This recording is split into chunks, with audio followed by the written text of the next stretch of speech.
அதாவது 4500 watts போடுறோம்னா, 4500 வாட்ஸும் production ஆகுது. இதான் நல்ல குவாலிட்டியான பேனலுக்கு ஒரு அடையாளம். நிறைய பெரிய கம்பெனிகள் விளம்பரம் பண்ணுறத நான் பார்த்துக்கிட்டே இருக்கிறேன். விலைய மட்டும் தான் குறிப்பா அவங்க குறிப்பிடுறாங்க. 3 கிலோவாட்டு 1,85,000 மானியம் போக 1,10,000 அப்படின்னு மிகப்பெரிய கம்பெனியே விளம்பரம் பண்ணியிருக்கிறாங்க.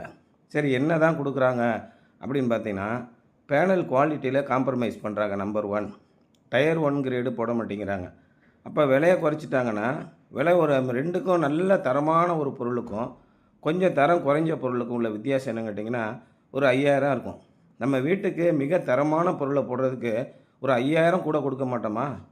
நிறைய கஸ்டமருடைய கேள்வி அதான். அதை புரிஞ்சுக்கிறாம என்ன பண்ணிடுறாங்க, போய் சிக்கல்ல மாட்டிக்கிறாங்க. இப்போ நம்ம பண்ணுறது என்னென்னா, ஏ கிரேடு டயர் 1 நீங்கள் 4400 வாட்ஸ் போட்டிங்கன்னா 4400 வாட்ஸும் ப்ரொடக்ஷன் ஆகும்.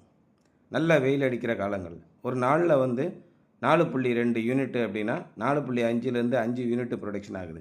இதுதான் நம்ம கொடுக்குற அஷ்யூரன்ஸு. அதே மாதிரி ஹைட்டு ஸ்ட்ரக்சர் போட்டு கொடுத்துட்றோம். கான்கிரீட் முதற்கொண்டு நம்மளே பண்ணி கொடுத்துட்றோம். லைட்னிங் அரெஸ்ட்டு 10 ஃபீட்டு போலில் பண்ணி கொடுத்துட்றோம். அதேமாதிரி எர்த்து பார்த்தீங்கன்னா ஒன்றுக்கும் டெடிக்கேட்டட் எர்த்து. இப்போ நீங்கள் வந்து சோலார் பேனலுக்கு ஒரு எர்த்திங் கொடுக்குறீங்க அப்படின்னா, சோலார் பேனல்லேருந்து கொண்டு வந்து டிசி டிபியில் கொடுத்து அதிலேருந்து டைரெக்டாக எர்த்துக்கு கொண்டு போய் கொடுக்குறீங்க. எர்த்துக்கு வந்து எர்த்து என்ஹான்சிங் கெமிக்கல்னு இருக்குது. அது போட்டிங்கன்னா தான் நம்ம கொடுக்குற அந்த இண்டக்ஷன் கரண்ட் எல்லாம் நேரடியாக பூமிக்குள்ளேயே போயிடும். அதே மாதிரி லைட்னிங் அரெஸ்ட் வச்சுருக்கிறோமா, அதுக்கு இந்த எர்த்தோட கனெக்ட் பண்ணக்கூடாது. அதுக்கு தனியாக ஒரு எர்த்து போடுங்க. எர்த்து போட்டு அதுக்கு தனியாக டெடிக்கேட்டடாக ரியல் எர்த்து கெமிக்கல் கொடுத்து, அந்த எர்த்து பிட்டு எதுவும் உடஞ்சி போயிடாமல் இருக்கிறதுக்கு ஹெச்டிபியில் தனியாக எர்த்து பிட்டு சேம்பர்னு இருக்குது. அதை போட்டு க்ளோஸ் பண்ணிடணும். நாளைக்கு யாராவது போகும்போது கூட தடுக்கி விழுந்து காலைகளை கிழிச்சிடக்கூடாது. அதே நேரத்தில் அந்த எர்த்து பிட்டு மண் மூடி வீணாகிடக்கூடாது. ரியல் எர்த்து கெமிக்கல் வீணாக போயிடக்கூடாது. இப்படி எல்லாத்துக்குமே சேஃப்டி. அதே மாதிரி